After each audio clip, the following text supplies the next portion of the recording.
Hello all, ನಾನು Swati and ನಾನು LLB ಮಾಡಿರೋದು ಡೆಲ್ಲಿ ಯೂನಿವರ್ಸಿಟಿಯಿಂದ. ನಾನು LLB ಓದೋದಕ್ಕೆ ಒಂದು ಕಾರಣ ಆಗಿತ್ತು, ದಟ್ ಇಸ್ ನಾನು ಜಡ್ಜ್ ಆಗಬೇಕು. ಜುಡಿಷಿಯರಿಯಲ್ಲಿ ನನಗೆ ಇಂಟ್ರೆಸ್ಟ್ ಇತ್ತು ಆ್ಯಂಡ್ ನಾನು ಜಡ್ಜ್ ಆಗುವಂಥ ಇಂಟ್ರೆಸ್ಟಲ್ಲಿ ಮಾತ್ರನೇ ಅದಕ್ಕೆ ಬೇಕಾಗಿರೋದಕ್ಕೇ ನಾನು LLB ಓದಿ ಆ್ಯಂಡ್ ಜಡ್ಜ್ ಎಕ್ಸಾಮ್ನ ತೊಗೊಳ್ಬೇಕು ಅನ್ನೋದು ನನ್ನ ಆಸಕ್ತಿ ಆಗಿತ್ತು. ಬಟ್ ನಾನು LLBಗಿಂತ ಮುಂಚೆ ನನಗೆ ಗೊತ್ತಿದ್ದು ಅಡ್ವೊಕಸಿ ಆ್ಯಂಡ್ ಜುಡಿಷಿಯರಿ. LLB ಓದುವಾಗ ನನಗೆ ಗೊತ್ತಾಗಿದ್ದು, ನಾನು ರಿಯಲೈಸ್ ಮಾಡಿದ್ದು ಇನ್ನೂ ಹಲವಾರು ಫೀಲ್ಡ್ಸ್ ಇದೆ, ಕರಿಯರ್ ಆಪರ್ಚುನಿಟೀಸ್ LLB ಅಲ್ಲಿ ಸುಮಾರಿದೆ ಆ್ಯಂಡ್ ಇದರ ಬಗ್ಗೆ ನಾನು ನಿಮಗೆ ತಿಳಿಸ್ಕೊಡ್ತೀನಿ ಇವತ್ತಿನ ವಿಡಿಯೋಲಿ. ಆ್ಯಂಡ್ ಈಗಂತೂ ನನಗೆ ಇನ್ನಷ್ಟು ಆ ಒಂದು ಆಪರ್ಚುನಿಟೀಸ್ ಅಲ್ಲಿ ಯಾವುದು ಬೆಸ್ಟ್, ಯಾವುದರಲ್ಲಿ ಹೈಯೆಸ್ಟ್ ಪೇಯಿಂಗ್ ಇರುತ್ತೆ, ಯಾವುದು ನಿಮಗೆ ಬೆಸ್ಟ್ ರಿವಾರ್ಡಿಂಗ್ ಅಥವಾ ಫಸ್ಟ್ ಜನರೇಷನ್ ಲಾಯರ್ ಯಾವ್ದು ಸರಿಯಾದಂಥ ಆಯ್ಕೆ ಆಗಿರುತ್ತೆ ಅನ್ನೋದನ್ನು ಸಹ ನಾವು ಡಿಸ್ಕಸ್ ಮಾಡಬಹುದು. ಸೊ ವಿಡಿಯೋನ ಕಂಪ್ಲೀಟ್ ಆಗಿ ಟಿಲ್ ದ ಎಂಡ್ ನೋಡಿ. ಪ್ರತಿಯೊಬ್ಬ ಲಾ ಓದ್ತಿರುವಂಥ ಸ್ಟೂಡೆಂಟ್ ಆಗಿರ್ಬೋದು ಅಥವಾ ಓದಬೇಕು ನನಗೆ ಇಂಟ್ರೆಸ್ಟ್ ಅಂತ ಅನ್ಕೊಂಡಿರುವಂಥ ಸ್ಟೂಡೆಂಟ್ ಕೂಡ ಸಹ ಈ ವಿಡಿಯೋ ನಿಮಗೋಸ್ಕರ.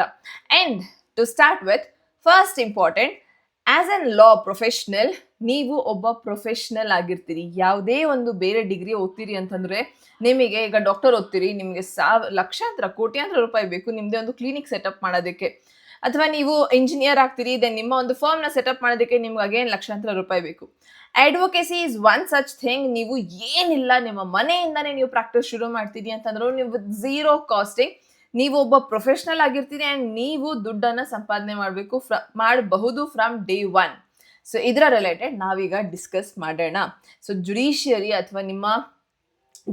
ನಿಮ್ಮ ಮೊದಲನೇ ಆಯ್ಕೆ ನನ್ನ ಪ್ರಕಾರ ಆಗಿರುತ್ತೆ. ಸೊ ನಾನು ನಿಮಗೆ ಒಂದು ಹೈಯೆಸ್ಟ್ ಪೇಯಿಂಗ್ ಅಥವಾ ಹೇಗೆ ರಿವಾರ್ಡಿಂಗ್ ಆಗಿರುತ್ತೆ for both girls and boys, ನೀವು ಯಾವುದು ಚೂಸ್ ಮಾಡ್ಕೋಬೋದು ಅನ್ನೋ ರಿಲೇಟೆಡ್ ನಾನೊಂದು ಆಪರ್ಚುನಿಟೀಸನ್ನು ಹೇಳ್ತೀನಿ. But before we start, as a first generation lawyer ಆಗಿರ್ಬೋದು ಅಥವಾ ಫಾರ್ ಎವ್ರಿಬಡಿ, ನಿಮಗೆ ಸಿನ್ಸ್ ನನಗೆ ಜುಡಿಷಿಯರಿನೇ ಫಸ್ಟ್ ಆಯ್ಕೆ ಆಗಿತ್ತು, ಆಸಕ್ತಿ ಆಗಿತ್ತು, ಸೊ ಹಾಗಾಗಿ ನಾನು ಅಲ್ಲಿಂದ ಶುರು ಮಾಡ್ತೀನಿ. So first would be judiciary, that is judge ಆಗುವಂಥದ್ದು.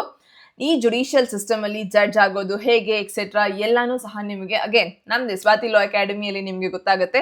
ಚಾನಲ್ನ ಸಬ್ಸ್ಕ್ರೈಬ್ ಮಾಡ್ಕೊಳ್ಳಿ, ನಿಮಗೆ ಇದೇ ರೀತಿ ಇನ್ನಷ್ಟು ಡೀಟೇಲ್ಸ್ಗೆ. ಆ್ಯಂಡ್ ಸ್ವಾತಿ ಲಾ ಅಕಾಡೆಮಿ ಕಡೆಯಿಂದ ಜುಡಿಷಿಯರಿ ಕ್ಲಾಸಸ್ ಕೂಡ ಸಹ ಸ್ಟಾರ್ಟ್ ಆಗಿದೆ ಫಾರ್ 2026 ಎಕ್ಸಾಮಿನೇಷನ್. ಅದಕ್ಕೆ ಅಡ್ಮಿಷನ್ಸನ್ನು ತಗೊಳ್ಬಹುದು. ಸೊ ಜುಡಿಷಿಯರಿ ಅಂತ ಹೇಳಿದ್ರೆ ನೀವು ಫಸ್ಟ್ ಜನರೇಷನ್ ಲಾಯರ್ ಅಥವಾ ಈಗ 3 years ರೂಲ್ ಇಂಪ್ಲಿಮೆಂಟ್ ಆಗಿದೆ.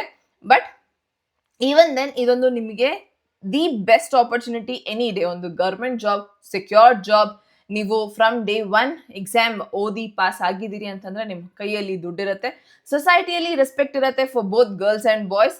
ದಿ ಬೆಸ್ಟ್ ಅಂತ ಹೇಳಿದ್ರೆ ಇದು ಜುಡಿಷಿಯರಿ ಆಗಿರುತ್ತೆ. ಬಟ್ ಈವನ್ ದೆನ್ ಸಿನ್ಸ್ ಈಗ 3 years ಪ್ರಾಕ್ಟೀಸ್ ಇದೆ, ಸೊ ನಾನು ಪ್ರಾಕ್ಟೀಸ್ ಮಾಡಬೇಕು. ಆ ಪ್ರಾಕ್ಟೀಸ್ನ ರಿಲೇಟೆಡ್ ಹೇಗೆ ಅಂತ ಎಲ್ಲ ಕೇಳುವಾಗ ನನ್ನ ಪ್ರಕಾರ ಬೆಸ್ಟ್ ಆಪ್ಷನ್, ಆ್ಯಂಡ್ ಇದು ನಿಮ್ಮ ಬೆಂಗಳೂರಲ್ಲಿ ಇದ್ದೀರಿ, ಬೆಂಗಳೂರು ನಮ್ಮ ಸಿಲಿಕಾನ್ ಸಿಟಿ, ಎಲ್ಲ ಕಂಪನೀಸ್ ಇಲ್ಲಿದ್ದಾವೆ, ಎಲ್ಲ ಕಂಪನಿಗೆ ಅಡ್ವೊಕೇಟ್ಸ್ ಬೇಕು. ಅವರು ಕಂಪನಿ ಸೆಟಪ್ ಮಾಡೋದ್ರ ಒಂದು ಪ್ರಾಸೆಸ್ ಸ್ಟಾರ್ಟ್ ಮಾಡೋದ್ರಿಂದ ಹಿಡಿದು ಅವ್ರ ಆಪರೇಷನ್ಸ್ ನಡೆಸೋ ತನಕ, ಅವ್ರ ಈವನ್ ಕಂಪನಿ ಮುಚ್ಚಿ ಹಾಕಬೇಕು ಅಂತಂದ್ರೂ ಅದಕ್ಕೆ ಬೇಕಾಗಿರೋದು ಅಡ್ವೊಕೇಟೇನೆ. ಸೊ ಈ ಕೆಲಸ ಬೆಂಗಳೂರಲ್ಲಿರುವಂಥ ಆಲ್ಮೋಸ್ಟ್ ಮೆಜಾರಿಟಿ, ಬೇರೆ ಸ್ಟೇಟ್ಸ್ ಅಲ್ಲಿ ಸ್ಟೂಡೆಂಟ್ಸ್ ಜುಡಿಷಿಯರಿ ಆಯ್ಕೆ ಮಾಡ್ತಾರೆ ಗೌರ್ಮೆಂಟ್ ಜಾಬ್ಗೋಸ್ಕರ.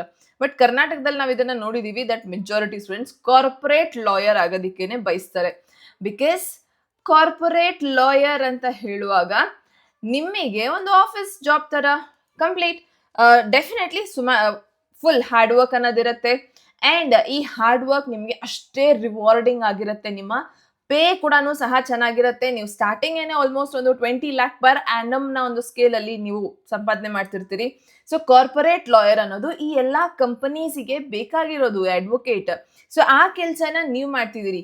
ಸೇಮ್ IT ಓದಿ IT ಜಾಬ್ ಮಾಡ್ತಾರೆ, ನೀವು ಇದೇ ಕಾರ್ಪೊರೇಟ್ ಕಂಪನೀಸಲ್ಲಿ. ಕಾರ್ಪೊರೇಟ್ ಕಂಪನೀಸ್ ಇವುಗಳಿಗೆ ಕ್ಲೈಂಟ್ಸ್, ಐ ಮೀನ್ ಲೈಕ್ ನೀವು ಅಮೆಝಾನ್, ಫ್ಲಿಪ್ಕಾರ್ಟ್ ಆಗಿರಬಹುದು, ಹೊರಗಿನ ದೇಶದ ಕಂಪನೀಸ್ ಅಥವಾ ಇಂಡಿಯನ್ ಕಂಪನೀಸ್, ಟಾಟಾ, ರಿಲಯನ್ಸ್, ಇವೆಲ್ಲದಕ್ಕೂ ಸಹ ಕಾರ್ಪೊರೇಟ್ ಲಾಯರ್ಸ್ ಇವು ಅವರ ಒಂದು ಲಿಟಿಗೇಷನ್ ಕೆಲಸನ ಔಟ್ಸೋರ್ಸ್ ಮಾಡುತ್ತೆ. ಸೊ ಅದಕ್ಕೆ ಅಂತ ಈ ಕಾರ್ಪೊರೇಟ್ ಲಾಯರ್ಸ್ ಆಗಿ ನೀವು ಆ ಫರ್ಮ್ಸ್ ಅಲ್ಲಿ ಕೆಲಸ ಮಾಡಬಹುದು.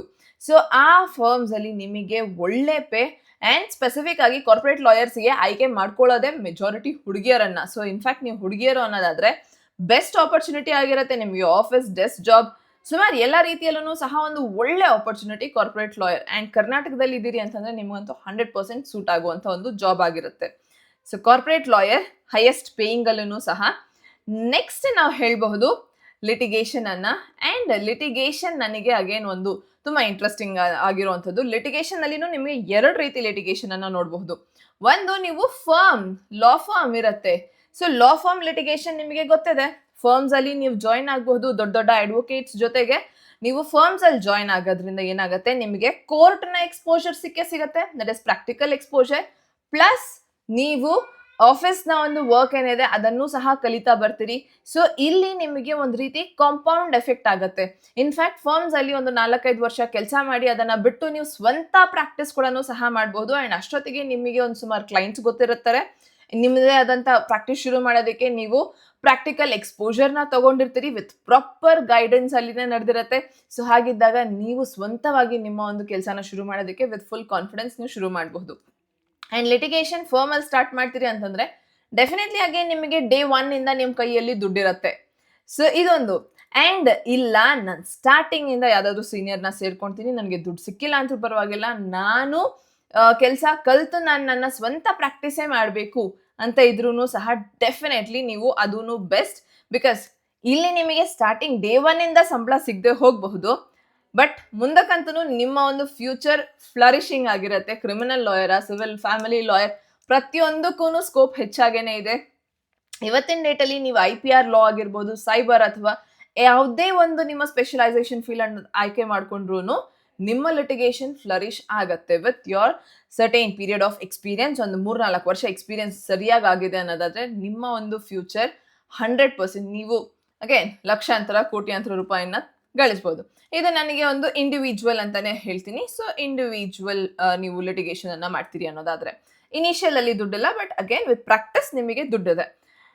Next 4 in house lawyers. ಎಲ್ಲ ಲಾ ಫರ್ಮ್ಸ್ ನಾವು ಔಟ್ಸೋರ್ಸಿಂಗ್ಗೆ ಅಂತ ಹೋಗೋದಿಲ್ಲ. ಎಲ್ಲ ಏನು ಕಂಪನೀಸ್ ಅವರ ಕೆಲಸನ ಔಟ್ಸೋರ್ಸ್ ಮಾಡೋದಿಲ್ಲ. ಬಿಕಾಸ್ ಅಷ್ಟು ಔಟ್ಸೋರ್ಸ್ ಮಾಡೋದಕ್ಕೆ ಹೋದ್ರೆ ತುಂಬಾ ಜಾಸ್ತಿ ಕಾಸ್ಟಿಂಗ್ ಆಗುತ್ತೆ ಅಂಡ್ ಅಷ್ಟನ್ನ ಎಲ್ಲ ಕಂಪನಿ ಅಫೋರ್ಡ್ ಮಾಡೋದಿಲ್ಲ. ಸೊ ಕೆಲವು ಕಂಪನೀಸ್ಗೆ ಅವರದೇ ಆದಂತ ಇನ್ ಹೌಸ್ ಲಾಯರ್ಸ್ ಕೂಡ ಸಹ ಇರ್ತಾರೆ. ದಟ್ ಈಸ್ ಆ ಕಂಪನೀಸ್ ಅಲ್ಲೇನೆ ಕೂತ್ಕೊಂಡು ಕೆಲಸ ಮಾಡ್ತಿರುವಂತ ಇನ್ ಹೌಸ್ ಲಾಯರ್ಸ್, ಆ ಕಂಪನಿಗೆ ರಿಲೇಟೆಡ್ ಎಲ್ಲ ಕೇಸಸ್ ಅನ್ನ ಹ್ಯಾಂಡಲ್ ಮಾಡ್ತಿರೋದು. ಇದೊಂದು ರೀತಿ ಸೇಮ್ ನಿಮ್ಮ ಡೆಸ್ಕ್ ಜಾಬ್ ಏನೇ, ಆಫೀಸ್ ಜಾಬ್ 10 to 6 ರೀತಿ ವರ್ಕ್. ಅಂಡ್ ಇಲ್ಲಿನೂ ನಿಮಗೆ ಒಳ್ಳೆ ದುಡ್ಡೇನೆ ಸಿಗತ್ತೆ. ಅಂಡ್ ಆ ಒಳ್ಳೆ ದುಡ್ಡು ಜೊತೆಗೆ ಇಲ್ಲಿ ನಾವು ಮಾತನಾಡಿದಂಥ ಜುಡಿಷರಿ, ಕಾರ್ಪೊರೇಟ್, ಇನ್ ಹೌಸ್ ಯಾವುದಕ್ಕೂ ನೀವು ಎಕ್ಸ್ಪೀರಿಯನ್ಸ್ ಇದೆಯಾ ಅನ್ನೋ ಅವಶ್ಯಕತೆ ಇರೋದಿಲ್ಲ. ನೀವು ಫಸ್ಟ್ ಜನರೇಷನ್ ಲಾಯರ್ ಆದ್ರೂ ನಿಮಗೆ ಇಲ್ಲಿ ದುಡ್ಡು ಸ್ಟಾರ್ಟ್ ಆಗುತ್ತೆ. ಸೊ ಅಗೇನ್ ಇದನ್ನು ಸಹ ನಿಮಗೆ ಇನ್ ಹೌಸ್ ಲಾಯರ್ ಆಗಿನೂ ಸಹ ನೀವು ಕನ್ಸಿಡರ್ ಮಾಡಬಹುದು ಸೇಮ್ ಕಂಪನೀಸ್ಗೆ. ದೆನ್ ಇಲ್ಲ ನೆಕ್ಸ್ಟ್ ನೀವು UGC ನೆಟ್ ಎಕ್ಸಾಮ್ ಬಗ್ಗೆ ಕೇಳಿದ್ದೀರಿ ಅನ್ನೋದಾದ್ರೆ UGC ನೆಟ್, ಕ್ಲಾಟ್ ಎಕ್ಸಾಮಿನೇಷನ್ ಇವುಗಳನ್ನ ಕ್ಲಿಯರ್ ಮಾಡಿಕೊಂಡು ನೀವು ಯಾವುದೇ ಒಂದು ಬೆಸ್ಟ್ ಕಾಲೇಜಸ್, ಯಾವ ಕಾಲೇಜಲ್ಲಿ ಬೇಕಾದರೂ ಅಸಿಸ್ಟೆಂಟ್ ಪ್ರೊಫೆಸರ್ ಆಗಿ ಜಾಯ್ನ್ ಆಗಬಹುದು. ಅಂಡ್ ಅಸಿಸ್ಟೆಂಟ್ ಪ್ರೊಫೆಸರ್ ಆಗಿನೂ ಸಹ ನಿಮ್ಮ ಹತ್ರ ಏನು ದುಡ್ಡು ಕಮ್ಮಿ ಅಲ್ಲ. ಸೇಮ್ ಅಗೇನ್ ಕಾಲೇಜ್ಗೆ ಹೇಗೆ ಹೋಗ್ತಿರೋ ಅದೇ ರೀತಿ ಕಾಲೇಜ್ ಎಷ್ಟು ದಿನ ನಡೆಯುತ್ತೆ ಅಷ್ಟು ದಿನ ನಿಮಗೂ ಇರುತ್ತೆ. ಅಂಡ್ ರಜಾ ಅಂತಂದಾಗ ನಿಮಗೂ ಎಲ್ಲ ಆಫ್ ಎಲ್ಲಾನು ಸಹ ಸಿಗತ್ತೆ. ಗಿವನ್ ಕಾಲೇಜ್ ಅಂತ ಹೇಳುವಾಗ ಸೇಮ್ ಪ್ರೊಫೆಸರ್ಸ್ ನಿಮಗೆ ಗೊತ್ತಿರ್ತಾರೆ. ಸೊ ಆ ಸ್ಯಾಲರಿ ಕೂಡ ಸಹ ಅಬವ್ 50,000 ಏನೆ. ನಿಮಗೆ ಎಂತ ನೀವು ಬೆಸ್ಟ್ ಕಾಲೇಜಸ್ ಅಂತ ಹೋದ್ರೆ 100% ಅದು ನಿಮಗೆ 80 to 1 lakh ಇದರಲ್ಲಿರುತ್ತೆ. ಬಟ್ ಒಳ್ಳೆ ಕಾಲೇಜಸ್, ಎನಿ ಗುಡ್ ಕಾಲೇಜ್ ನಿಮಗೆ 50,000ದಿಂದನೇ ಶುರು ಆಗುತ್ತೆ. ಸೊ UGC ನೆಟ್ ಎಕ್ಸಾಮ್ನ ತಗೊಂಡು ನೀವು ಪ್ರೊಫೆಸರ್ ಆಗಬಹುದು. And professor as at any point of time, teacher, professor ಅಂತ ಹೇಳಿದ್ರೆ ಗುರುದೇವರು. ಸೊ ಅವರಿಗೆ ಒಂದು ರೆಸ್ಪೆಕ್ಟ್ ಅನ್ನೋದು ಇದ್ದೇ ಇರುತ್ತೆ. ಅಂಡ್ ಬೆಸ್ಟ್ ಪ್ರೊಫೆಷನ್ ಅಂತಾನೆ ಹೇಳ್ಬಹುದು. ಆರಾಮಾಗಿ ಸ್ಟೂಡೆಂಟ್ಸ್ ಜೊತೆ ಚಿಲ್ ಮಾಡಿಕೊಂಡು ಚೆನ್ನಾಗಿ ಪಾಠ ಮಾಡಿಕೊಂಡು ನೀವು ಮಜಾ ಮಾಡುವಂತ ಒಂದು ಕೆಲಸ, ದಟ್ ಈಸ್ UGC ನೆಟ್ ಅಥವಾ ಪ್ರೊಫೆಸರ್ ಆಗ್ತಿದ್ದೀರಿ ಅಂತಂದ್ರೆ ಬೆಸ್ಟ್ ಜಾಬ್ ನನ್ನ ಪ್ರಕಾರ ಅದು. ಸೊ ಬಿಕಾಸ್ ನಿಮಗೆ ಸ್ಟೂಡೆಂಟ್ ಸಿಗ್ತಾರೆ, ಒಳ್ಳೆ ಒಂದು ಅವ್ರ ಜೊತೆ ನೀವು ಎಜುಕೇಟ್ ಆಗ್ತಾ ಇರ್ತೀರಿ ಕಂಟಿನ್ಯೂಸ್ ಆಗಿ. ಸೊ ಅದೊಂದು ರೀತಿ ಒಂದು ಬೆಸ್ಟ್ ಜಾಬ್. ಇಲ್ಲ ನೆಕ್ಸ್ಟ್ ನೀವು ಮಾಡಬಹುದಾಗಿರೋದು government jobs. So government job ಅಂತ ಹೇಳುವಾಗ ನಿಮಗೆ ಇಲ್ಲಿ ಎಲ್ಲಾ ಗೌರ್ಮೆಂಟ್ ಜಾಬ್ಸ್ನ ಆಪರ್ಚುನಿಟಿ ಓಪನ್ ಆಗಿರುತ್ತೆ. UPSC, KPSC ಅಥವಾ ನೀವು ಸೆಬಿ, RBI, ನಿಮಗೆ ಯಾವುದೇ ಬ್ಯಾಂಕಿಂಗ್ ಆಗಿರಬಹುದು, ಇದೆಲ್ಲದಕ್ಕೂ ಸಹ ನಿಮಗೆ ಆಪರ್ಚುನಿಟಿ ಇದೆ. LLB as a degree. And ಎಲ್ಲ ಎಕ್ಸಾಮ್ಸಿಗೂ ಗೌರ್ಮೆಂಟ್ ಎಕ್ಸಾಮ್ಗೆ ಒಂದು ಡಿಗ್ರಿ ಬೇಕು. ಈ ಡಿಗ್ರಿ ನೀವು ತಗೊಂಡಿದ್ದೀರಿ, ಎಕ್ಸಾಮ್ ಕೊಡೋದಕ್ಕೆ ನೀವು ಅರ್ಹರಾಗಿದ್ದೀರಿ. ಸೊ ಪ್ರತಿಯೊಂದು ಈ ಗೌರ್ಮೆಂಟ್ ಜಾಬ್ಸ್ ಅನ್ನ ನೀವು ಎಕ್ಸಾಮ್ ಬರೆದು ಜಾಬ್ ಅನ್ನ ಸೆಕ್ಯೂರ್ ಮಾಡ್ಕೋಬಹುದು. ಅಂಡ್ ಗೌರ್ಮೆಂಟ್ ಜಾಬ್ ಅಂತಂದ್ರೆ ಹೇಳೋ ಅವಶ್ಯಕತೆ ಇಲ್ಲ. ನಿಮ್ ತಂದೆ ತಾಯಿನೂ ಸಹ ತುಂಬಾ ಖುಷಿ ಪಡುವಂತ ಒಂದು ಕೆಲಸ. ಗೌರ್ಮೆಂಟ್ ಜಾಬ್ ಸಿಕ್ಕಿದೆ ನಮ್ಮ ಮಕ್ಕಳಿಗೆ ಅಂತ ಹೆಮ್ಮೆ ಪಡುವಂತ ಒಂದು ಇದಾಗಿರುತ್ತೆ. ಸೊ ನೆಕ್ಸ್ಟ್ ಜುಡಿಷರಿ ಅಂತ ಹೇಳುವಾಗ್ಲೂ ಸಹ ಅಗೇನ್ ಫಸ್ಟ್ ಗೌರ್ಮೆಂಟ್ ಜಾಬ್ ಯಾವುದೇ ಸ್ಟೇಟ್ ಅಲ್ಲಿ ಬೇಕಾದ್ರೂ ಬರೀಬಹುದು. ಬಟ್ ಅಪಾರ್ಟ್ ಫ್ರಮ್ ದ್ಯಾಟ್ ನೀವು ಬೇರೆ ಯಾವುದೇ ಗೌರ್ಮೆಂಟ್ ಜಾಬ್ ಅಂತಂದ್ರೂ ನಿಮ್ಮ ಹತ್ರ ಆಪ್ಷನ್ಸ್ ಇದೆ. ಇನ್ನೊಂದು ವೆರಿ ಇಂಪಾರ್ಟೆಂಟ್, ನೀವು ಕ್ಲಾಟ್ ಎಕ್ಸಾಮ್ ಬರೀತಿದ್ದೀರಿ ಅಂತಂದ್ರೆ ಕ್ಲಾಟ್ ಎಕ್ಸಾಮ್ನ ಬರೆದು ಕ್ವಾಲಿಫೈ ಆಗುವಾಗ ನಿಮ್ಮ ಹತ್ರ PSUs ಅಲ್ಲಿ ಜಾಯಿನ್ ಆಗುವಂತ ಆಪರ್ಚುನಿಟೀಸ್ ಇರುತ್ತೆ. PSUs ಅಲ್ಲಿ ಲಾ ಆಫೀಸರ್ ಆಗಿ ನೀವು ಜಾಯಿನ್ ಆಗಬಹುದು. ಅಂಡ್ ಅಗೇನ್ ಅದೊಂದು ಬೆಸ್ಟ್ ಆಪ್ಷನ್, ಬೆಸ್ಟ್, ಅದನ್ನು ಸಹ ಗೌರ್ಮೆಂಟ್ ಜಾಬ್ ಸೆಕ್ಯೂರ್ಡ್ ಆಗಿರುತ್ತೆ, ಒಳ್ಳೆ ಪೇ ಇರುತ್ತೆ, ಅರೌಂಡ್ 1 lakh ಪೇ ಇರುತ್ತೆ ನಿಮಗೆ. ಅಂಡ್ ಆ ಪೇ ಕೂಡ ಸಹ first same government job, fully secured. ಎಲ್ಲ ನಮ್ಮ ಏನು ಮಹಾರತ್ನ ಕಂಪನೀಸ್, ಪ್ರತಿಯೊಂದು ಪಬ್ಲಿಕ್ ಸೆಕ್ಟರ್ ಈ ಇದರಲ್ಲಿ ನಿಮಗೆ ಕಂಪನೀಸ್ ಅಲ್ಲಿ ಕೆಲಸ ಸಿಗ್ತಿರೋಂಥದ್ದು as a law officer. And ಅದನ್ನು ಸಹ one of the best jobs ಆಗಿರುತ್ತೆ. ಸೊ ಇದಿಷ್ಟು ಸಹ ನಿಮಗೆ ಸಿನ್ಸ್ ಡೇ 1 ಸ್ಟಾರ್ಟ್ ಆಗುವಂತ ಬೆಸ್ಟ್ ಜಾಬ್ ಆಪರ್ಚುನಿಟೀಸ್. ಅಂಡ್ ಇದನ್ನ ಬಿಟ್ಟು ಇನ್ನೂ ಹಲವಾರು ಆಪರ್ಚುನಿಟೀಸ್ ಇದೆ.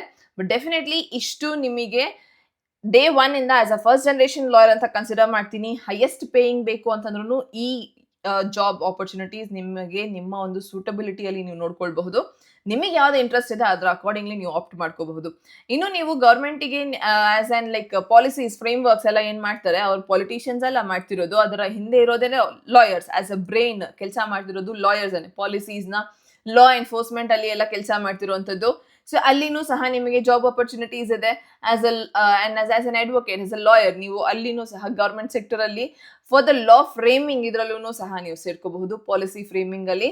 ಸೊ ಸುಮಾರು ಆಪರ್ಚುನಿಟೀಸ್ ಇದೆ. ಇನ್ನು ಫರ್ದರ್ ನಾವು ಸ್ಪೆಸಿಫಿಕ್ ಆಗಿ ಏನಾದರೂ ನೋಟಿಫಿಕೇಶನ್ಸ್ ಬರುವಾಗ ಅದರ ರಿಲೇಟೆಡ್ ವಿಡಿಯೋಸ್ ಅನ್ನ ಮಾಡೋಣ. ಈಗ ಸದ್ಯಕ್ಕೆ ಇದಿಷ್ಟು ಸಹ ಈಗ ಫ್ರೆಶ್ಲಿ ಪಾಸ್ ಔಟ್ ಆಗಿರುವಂತ ಸ್ಟೂಡೆಂಟ್ಸ್ ನಿಮಗೆ ಕನ್ಸಿಡರ್ ಮಾಡಬೇಕಾಗಿರುವಂಥದ್ದು. ಅಂಡ್ ನಿಮ್ಮ ಆಪರ್ಚುನಿಟೀಸ್ ನ ಯಾವ ಜಾಬಿಗೆ ಹೋದ್ರೂ ಸಹ it is about how you excel. And lawyer is one profession where ನೀವು ಆರಾಮಾಗಿ ಸಿನ್ಸ್ ಡೇ 1 ನಿಮ್ಮ ಕೈಯಲ್ಲಿ ದುಡ್ಡನ್ನ ತಗೊಳ್ಬಹುದು. ಸೊ ಇದಿಷ್ಟು ಹೇಳ್ತಾ, ವಿಡಿಯೋ ಇಷ್ಟ ಆಗಿದ್ರೆ ಲೈಕ್ ಮಾಡಿ, ನಿಮ್ಮ ಪ್ರತಿಯೊಬ್ಬ ಲಾ ಓದ್ತಿರುವಂಥ ಫ್ರೆಂಡ್ಸಿಗೆ ಶೇರ್ ಮಾಡಿ, ನಿಮ್ಮ ತಂದೆ ತಾಯಿಗೆ ನಿಮ್ಮ ಜಾಬ್ ಆಪರ್ಚುನಿಟೀಸ್ ಇವುಗಳಲ್ಲಿ ಏನಿದೆ ಅನ್ನೋದನ್ನ ಆಯ್ಕೆ ಮಾಡಿಕೊಂಡು ತಂದೆ ತಾಯಿಗೆ ತಿಳಿಸಿ, ಅದರ ಅಕಾರ್ಡಿಂಗ್ಲಿ ಓದಿ. ಅಂಡ್ ಸ್ವಾತಿ ಲಾ ಅಕಾಡೆಮಿ ಕಡೆಯಿಂದ ನಿಮಗೆ ಜುಡಿಷಿಯರಿ 2026 ನ ಎಕ್ಸಾಮ್ ನೋಟಿಫಿಕೇಶನ್ ಇನ್ನ ಬಂದಿಲ್ಲ, ಬಟ್ ಆ ಎಕ್ಸಾಮಿಗೆ ಬ್ಯಾಚಸ್ ಸ್ಟಾರ್ಟ್ ಆಗಿದೆ. ಇಂಟ್ರೆಸ್ಟೆಡ್ ಸ್ಟೂಡೆಂಟ್ಸ್ ನೀವು ಅಡ್ಮಿಷನ್ ಅನ್ನ ತಗೊಳ್ಬಹುದು ಅಂಡ್ ನಿಮ್ಮ ಒಂದು ಜರ್ನಿನ ಸ್ಟಾರ್ಟ್ ಮಾಡ್ಕೋಬಹುದು ಅಂತ ಹೇಳ್ತಾ, ಥ್ಯಾಂಕ್ ಯು ವೆರಿ ಮಚ್.